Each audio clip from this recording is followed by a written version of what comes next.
오늘 성경 말씀을 세번역 성경으로 한번 다시 읽습니다. 그런데 여러분은 자녀이므로 하나님께서 그 아들의 영을 우리 마음에 보내주셔서 우리가 하나님을 아빠, 아버지라고 부를 수 있게 하셨습니다. 그러므로 여러분 각 사람은 이제 종이 아니라 자녀입니다. 자녀이면 하나님께서 세워주신 상속자이기도 합니다. 아멘. 여러 해 전에 이런 글을 읽었습니다. 내가 태어난 자란 곳은 기름동 달동네였다. 살던 집도 달이 손에 닿을 만큼 가까운 달동네에 있었다. 아버지는 온종일 이곳저곳 자전거를 타고 다니며 고물 장사를 했다. 집에 수도가 없었기 때문에 엄마는 깡마른 어깨에 물통을 메고 오전 내내 산동네를 오르내리셨다. 나중에야 부모님이 가난을 통해 사랑을 가르쳐 주셨다는 것을 알게 되었지만 어릴 적 나는 창피했다. 그래서인지 나는 나만큼이나 가난한 아이들하고만 친하게 지냈다. 엄마, 나는 아빠가 돈을 아주 많이 벌었으면 좋겠어. 아빠한테는 그런 말 하지 말아라. 아빠는 가엾은 분이시다. 너희들에게 잘해줄 수 없다고 아빠가 얼마나 마음 아파하시는데. 엄마는 아빠를 이해할 수 있어. 아버지는 고물 장사를 해서 조금씩 모은 돈으로 엄마와 함께 작은 음식점을 시작했다. 하지만 음식점을 시작한 지 얼마 안 되어 그만두어야 했다. 생각보다 손님이 오지 않았기 때문이다. 우리 가족은 산동네에서 더 높은 산동네로 이사를 가야 했다. 새로 이사간 꼭대기 산동네에는 조그만 집들이 들꽃처럼 옹기종기 모여 앉아 있었다. 아버지는 이사한 후부터 아주 다른 사람이 되어갔다. 나와 형을 예전처럼 대해주지 않았고 환한 웃음마저 잃어가는 듯했다. 새벽녘 엄마와 함께 우유 배달을 마치고 돌아오시면 아버지는 온종일 바깥에 나가지 않고 어두운 방 안에만 있었다. 공부를 방해하는 우리 형제 때문에 누나가 공부방을 만들어 달라고 조를 때마다 아버지는 말없이 아픔을 삼켰다. 하루는 내가 다 떨어진 운동화를 들고 방 안으로 들어왔다. 엄마, 아이들이 내 운동화 보고 뭐 하는 줄 알아? 거지 신발이래, 거지 신발. 아버지는 이런 일이 있는 날이면 늘 엄마로부터 1,000원짜리 한 장을 받아 들고 술 한 병을 사가지고 들어왔다. 그리고 곰팡이 핀 벽을 향해 돌아앉아 말없이 술잔만 기울였다. 이사 온 지 얼마 되지 않아 밤늦게 비가 내리던 날이었다. 추적추적 내리던 비는 산동네 조그만 집들을 송두리째 날려보내려는 듯 사나운 비바람으로 바뀌었다. 칼날 같은 번개가 캄캄한 하늘을 쩍 하고 갈라놓으면 곧이어 천둥 소리가 사납게 으르렁거렸다. 비가 계속 내리자 곰팡이 난 천장에는 동그랗게 물이 고였다. 이윽고 물 고인 천장에서 빗물이 한두 방울씩 떨어지더니 시간이 지날수록 더 많은 빗물이 방울쳐 내렸다. 엄마는 빗물이 떨어지는 곳에 걸레 대신 양동이를 받쳐놓았다. 이걸 어쩌나? 이렇게 비가 새는 줄 알았으면 진작에 손 좀 볼 걸 그랬어요. 돌아놓은 아버지는 엄마의 말에 아무런 대꾸도 없었다. 아버지는 며칠 전 우유 배달을 하다가 오토바이와 부딪혀 팔을 다쳐 며칠째 일도 못하고 있었던 것이다. 아빠는 한쪽 손에 깁스를 한 불편한 몸으로 자리에서 일어나 언제나 그랬듯이 엄마에게 1,000원을 받아들고 천둥치는 밤거리를 나섰다. 그런데 새벽 1시가 넘도록 아빠가 집에 돌아오지 않았다. 창밖에선 여전히 천둥 소리가 요란했고 밤이 깊을수록 점점 더 불안해진 엄마와 누나는 우산을 받쳐들고 대문 밖을 나섰다. 아버지를 찾아 동네 이곳저곳을 헤맸지만 비바람 소리만 장례 행렬처럼 웅성거릴 뿐 아버지의 모습은 그 어디에도 보이지 않았다. 하는 수 없이 집으로 돌아와 대문을 들어서는 순간 누나의 짧은 비명소리가 들렸다. 폭우가 쏟아지는 지붕 위에 웅크리고 앉아있는 검은 물체를 보았던 것이다. 그 검은 그림자는 아버지였다. 아버지는 천둥치는 지붕 위에 온몸으로 사나운 비를 맞으며 앉아 있었다. 깁스한 팔을 겨우 가누며 빗물이 스미는 깨어진 기와 위에 우산을 받치고 있었다. 비바람에 우산이 날아갈까봐 한 손으로 간신히 우산을 붙들고 있는 아버지. 아버지는 힘겨운 듯 손잡이를 꼭 붙들고 떨고 계셨다. 그때 누나가 아버지를 부르려고 하자 엄마는 누나 손을 힘껏 잡아당겼다. 그만둬라. 아버지가 가엾어도 지금은 아버지를 부르지 말자. 너희들과 엄마를 위해서 저것마저 하실 수 없다면 아버지는 더 슬퍼하실지도 모르잖아. 엄마는 목이 베어 더 이상 말을 잇지 못했다. 그리고 아버지를 바라보는 누나의 눈에도 빗물 섞인 눈물이 하염없이 흘러내렸다. 사랑하는 가족들에게 가난을 안겨주는 것을 아버지는 늘 마음 아팠다. 하지만 그날 밤 아버지는 천둥치는 지붕 위에 앉아 우리들의 가난을 힘껏 들어올리고 계셨다. 아버지는 가족들의 지붕이 되려 했던 것이다. 비가 그치고 하얗게 새벽이 올 때까지. 이철환 씨의 아버지의 우산이라고 하는 그림입니다. 어쩌면 이게 오늘 대다수의 아버지 모습이 아닐까 합니다. 연약한 아버지도 가족을 위해서 기둥이 되고 싶은 거죠. 그 연약한 아버지, 어떤 땐 너무도 연약하고 기댈 수 없는 아버지지만 기둥이길 원하죠. 그런데 우리에게는 정말로 전지전능하신 아버지가 계십니다. 성경 말씀에 보면 하나님을 가리키는 여러 호칭 가운데 하나님 아버지란 말이 나와요.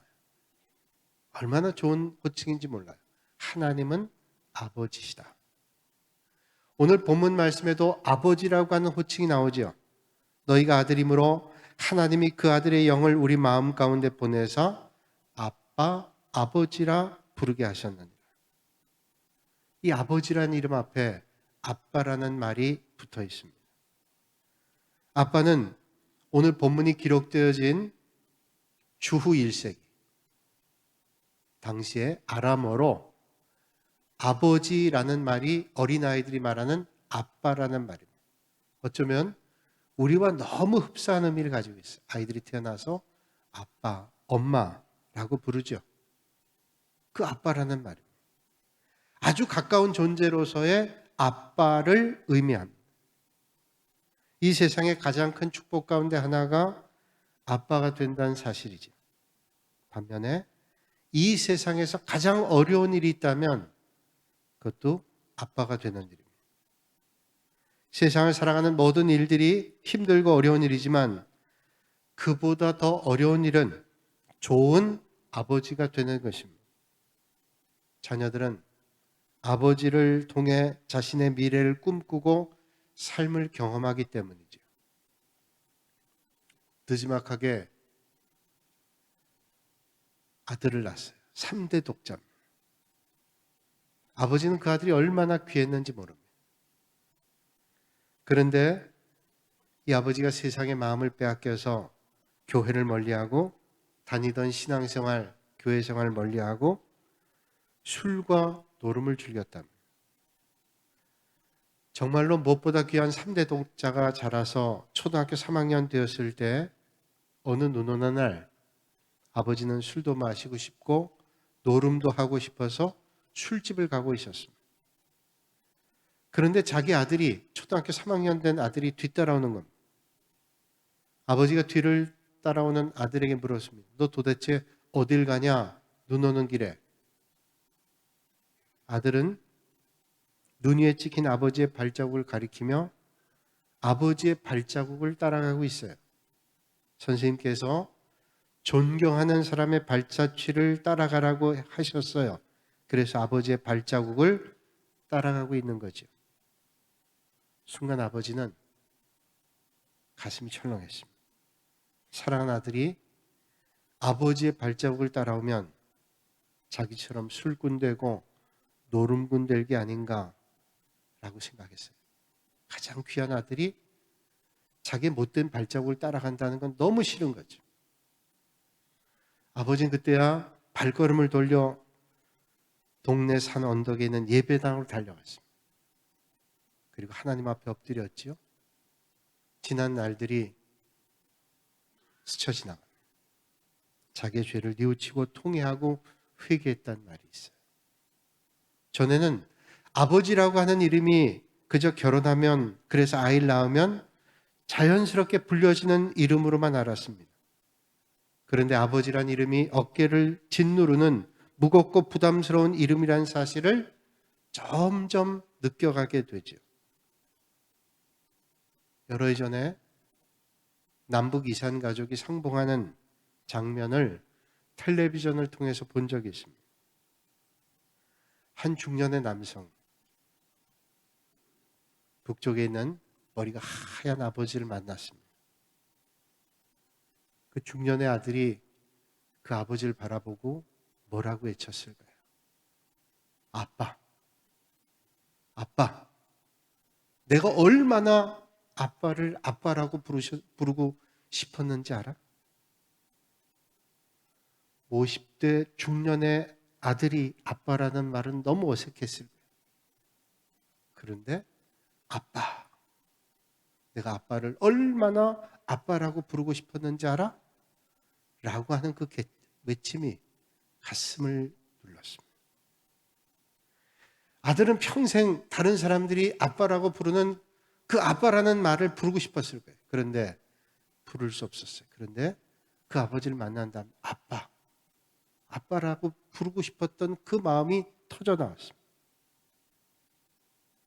50년 만에 남북의 아들과 아버지가 아빠라는 단어 하나로 하나가 되는 그 긴 장벽의 세월이 아무것도 아니었습니다. 아빠라고 하는 말은 말 한마디로. 그런데 우리 하나님을 믿는 하나님의 자녀들은 하나님을 아빠라고 부를 수 있습니다. 요한복음 1장 12절 13절에 말씀하죠. 영접하는 자 곧 그 이름을 믿는 자들에게는 하나님의 자녀가 되는 권세를 주셨으니 이는 혈통으로나 육적으로나 사람의 뜻으로 나지 아니하고 오직 하나님께로부터 난 자들이니라.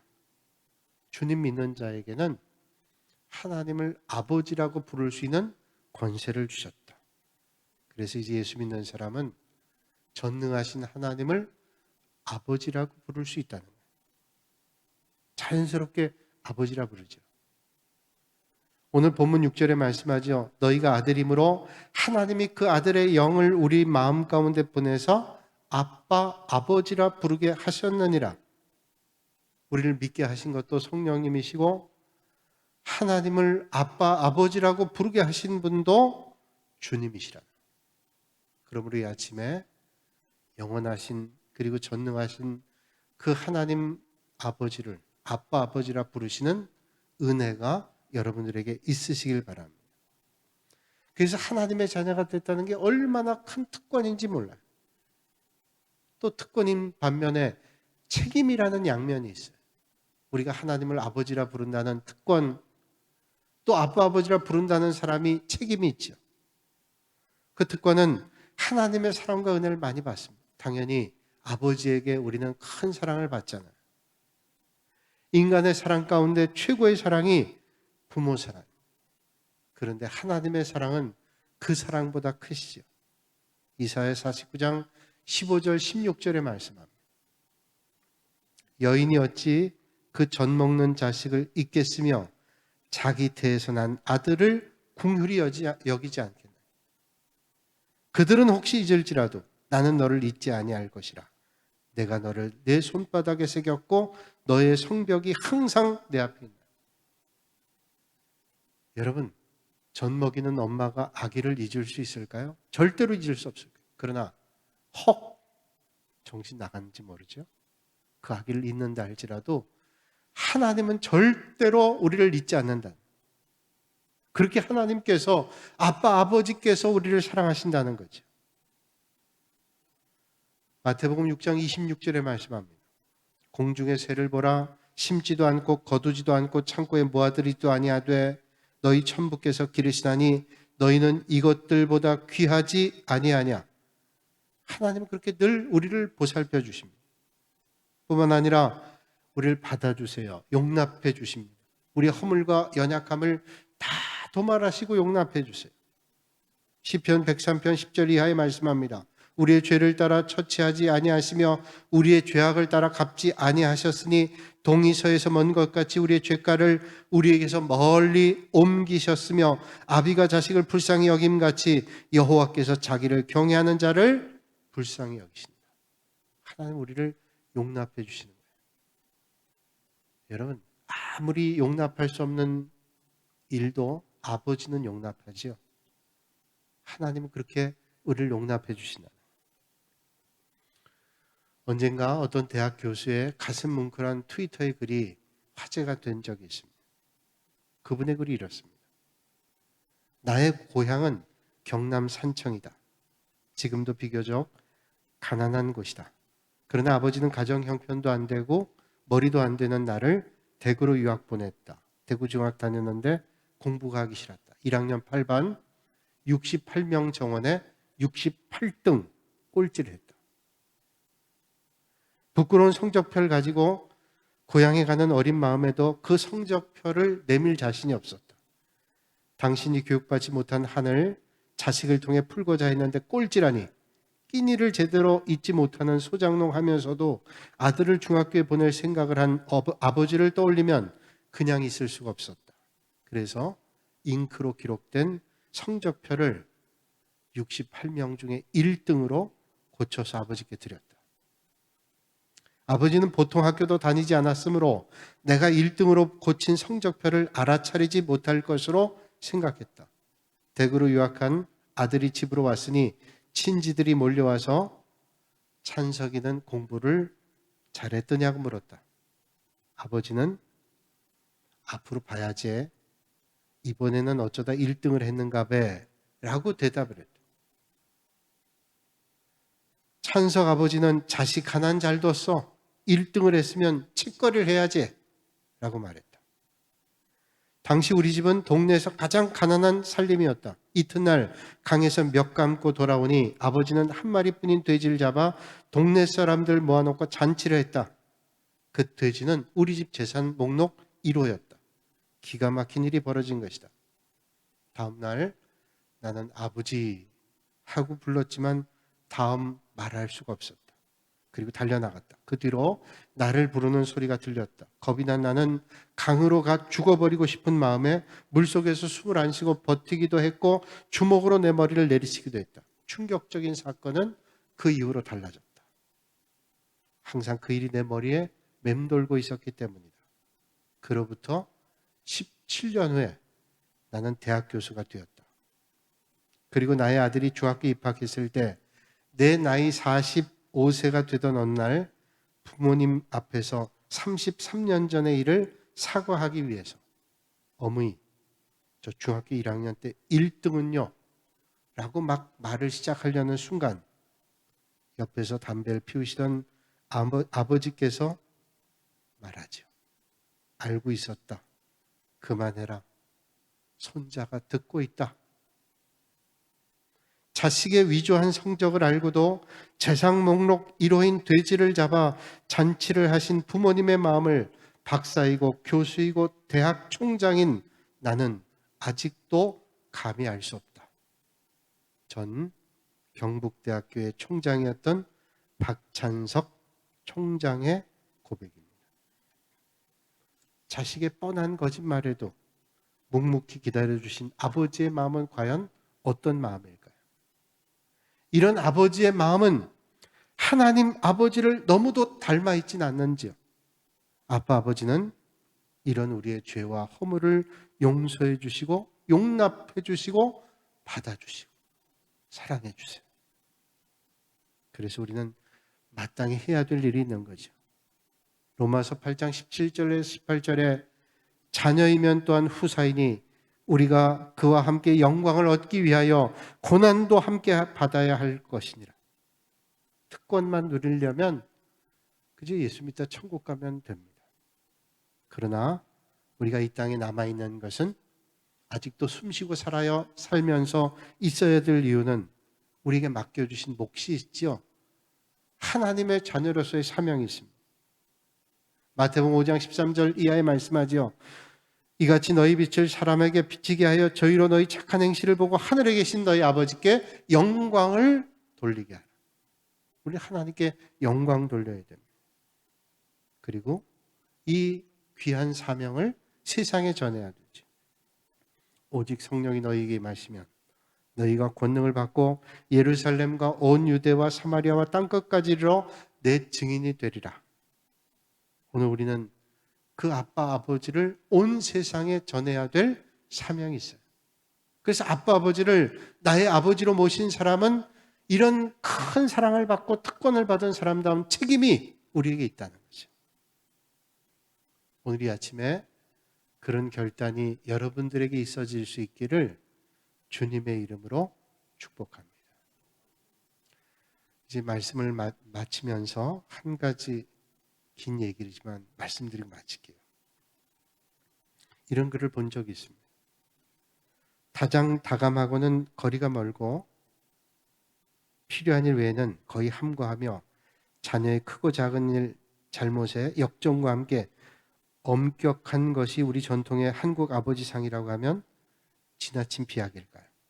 유난히도 강한 카리스마, 옹고집, 구두쇠, 자라면서 아버지의 미소를 본 적이 없었습니다. 가족이 진 빚을 청산하고자 월남전에서 스스로 1년 6개월을 보낸 한 분이 계십니다. 고등학교 졸업할 때까지 자녀에게 1,000원짜리 용돈을 한 번도 준 적이 없는 분, 바로 존경하는 제 아버지입니다. 당신의 재산 목록 1호인 군대에서 찍은 흑백 사진을 보며 헌병 모자를 쓰고 가슴에 수류탄을 단 늠름한 아버지인데 제 어릴 적 기억은 언제나 병약한 모습이었습니다. 어머니 말씀에 빌리면 월남에서 돌아온 직후에 부산에 정착했는데 그때부터 시름시름 원인 모를 질병으로 앓는 바람에 40을 못 넘길 줄 알았다고 하죠. 월남에서 항공기를 타고 드럼통에 들은 물질을 정글에 항공살포했는데 얼마 지나면 노랗게 나무가 타 죽었다 그럼 아마도 고엽제가 아닐까 추측해 볼 뿐이죠. 학창시절 완고하고 틈이 없는 짠돌이 아버지가 싫었습니다. 언제나 대화 상대는 어머니였고 아버지와의 대화는 별로 기억이 없지요. 고등학교 2학년 때인 1986년 12월 어느 날 아침이었습니다. 어머니는 생활력이 강하셔서 여동생이 5살 되던 해부터 일을 시작했는데 하루는 직장에, 하루는 집에 계셨죠. 문제의 이날 아침은 어머니께서 계시지 않는 날이었습니다. 아침 6시 학교에 가려고 가방을 들고 나서다가 역시 출근 준비하시는 아버지께 갔습니다. 우물쭈물 아버지의 눈치를 살폈지요. 아버지, 저 무슨 일이냐, 학교 안 늦니? 싸늘함이 느껴지는 퉁명스러운 말이었습니다. 용기를 냈습니다. 아버지, 용돈 좀 주세요. 철들면서 아버지에게 처음으로 용돈 달라고 했던 것 같습니다. 아버지는 매우 난처한 표정을 지으시더니 이내 주머니를 뒤적거리기 시작했습니다. 한참을 뒤적이시더니 500원짜리 동전 한 입을 꺼내서 내 손에 쥐어주셨습니다. 학교 늦겠다. 어서 가거라. 솔직히 재촉하시는 아버지 면전에 동전을 던져버리고 싶었습니다. 고등학교 3학년에 접어드는 아들이 처음으로 용돈을 달라고 했는데 500원짜리 동전 한 입이 뭐람? 내가 초등학생인 줄 아시나? 하루 종일 기분이 매우 나빴습니다. 평소 구두쇠라는 사실을 알고 있었지만 철없는 아들은 생각할수록 분하고 또 분했습니다. 그날 저녁 11시가 조금 넘어 집에 왔는데 어머니께서 문 열어주셨습니다. 이제 오니 춥지? 아직도 분이 안 풀린 아들은 오히려 어머니에게 화풀이를 했습니다. 그럼 한겨울인데 안 추워? 버럭 소리를 질렀습니다. 아들의 기분을 상하지 않게 하시려고 애쓰시는 어머니의 마음을 아들은 몰랐습니다. 대충 씻고 책상에 앉았는데 안방에서 콜록거리며 들려오는 기침 소리가 귀에 거슬렸습니다. 18평 소형 옛날 아파트다 보니 방음이 안 되었죠. 밤늦게 아들의 밥상을 치운 어머니가 들어오시더니 넌젓이 물으셨습니다. 며칠 전에 용돈 줬는데 그새 다 썼니? 엄마는 책 사보고 컵라면 사서 밥 먹다 보면 금방 없어요.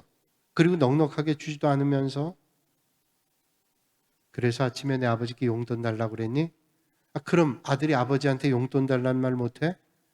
그리고 500원짜리 동전 한 입이 그게 용돈이야? 아버지는 아직도 내가 초등학생인 줄 아시나 봐. 이렇게 어머니와 이야기를 하고 있는 동안에도 안방에선 연방 기침 소리가 들려왔죠. 엄마 시끄러워 공부 못하겠어. 아버지께 꽁생원처럼 구두쇠처럼 그렇게 아끼지 말고 약 좀 드시라 그래. 어머니는 아무 말 없이 물끄러미 아들을 바라보셨습니다. 그리고 책상 위에 2만 원을 놓고 나가시면서 이렇게 말씀하셨습니다. 예, 너 아침에 아버지께서 주신 500원이 어떤 돈인 줄 아니? 네 아버지 오늘 버스비였어. 마침 아버지도 오늘따라 지갑에 돈이 한 푼도 없으셨던가 보더라. 저녁에 퇴근하고 오시면서 내 용돈 좀 넉넉하게 주라고 역정 많이 내셨어. 그랬습니다. 오늘 아침 아버지의 500원짜리 동전 한 입은 아버지의 전부였던 것입니다. 병약한 아버지께서는 철없는 아들에게 500원짜리 동전 한 입을 털어주시고는 왕복 10정거장이 넘는 길을 찬바람 맞으면서 걸어서 출퇴근하셨던 겁니다. 못난 아들은 아버지의 기침 소리를 들을 때마다 밤새 가슴에 못질을 당해야 됐습니다. 이런 아버지께서 얼마 전에 이런 말씀하셨습니다. 아버지가 세상에서 태어나 가장 기뻤던 적이 4번 있는데 언제인 줄 아니? 제일 처음 기뻤던 것은 남들이 가면 다 죽고 못 온다던 월남에서 무사히 살아와 부산항에 내릴 때였지. 둘째는 바로 네가 태어나던 날이야. 그리고 세 번째는 네가 장가 가던 날이고 네 번째는 네가 대학원 졸업하던 날이었다. 아버지의 짧은 한마디에 아들은 다시 한 번 더 울지 않을 수 없었습니다. 아버지 인생에는 나밖에 없었는데 못난 아들은 아버지의 마음을 헤아리지 못했습니다. 여러 해 전에 MBC 라디오에 올려진 글을 스크랩한 내용입니다. 우리에게는 이런 아버지보다 더 우리를 사랑하시는 아빠, 아버지가 계십니다. 이런 하나님 아빠, 아버지 잊지 않으시고 전하실 수 있는 여러분들이 되시기를 주님의 이름으로 축복합니다. 거룩하신 아버지 하나님, 오늘 어버이 주일을 맞이하여 하나님의 사랑을 또 어버이의 사랑을 다시 한번 돌아봅니다. 우리를 그토록 사랑해 주신 어버이가 계신데 때로는 잊어버리고 살아갈 때 있었습니다. 그 어버이의 사랑을 닮은 그 하나님의 큰 사랑을 우리는 기억하며 살지만 잊어버릴 때도 있었습니다. 이 시간 그 아빠, 아버지 되시는 사랑을 깊이 기억하며 아직도 알지 못하는 사람들에게 그 아빠, 아버지의 사랑을 전할 수 있는 믿음의 길을 걷게 하여 주시옵소서. 우리 또한 아빠, 아버지의 귀한 사랑을 닮아 죽어가는 많은 영혼들에게 그리스도의 사랑을 전할 수 있는 믿음의 권속들 되게 하여 주시옵소서. 예수님의 이름으로 기도하옵나이다. 아멘.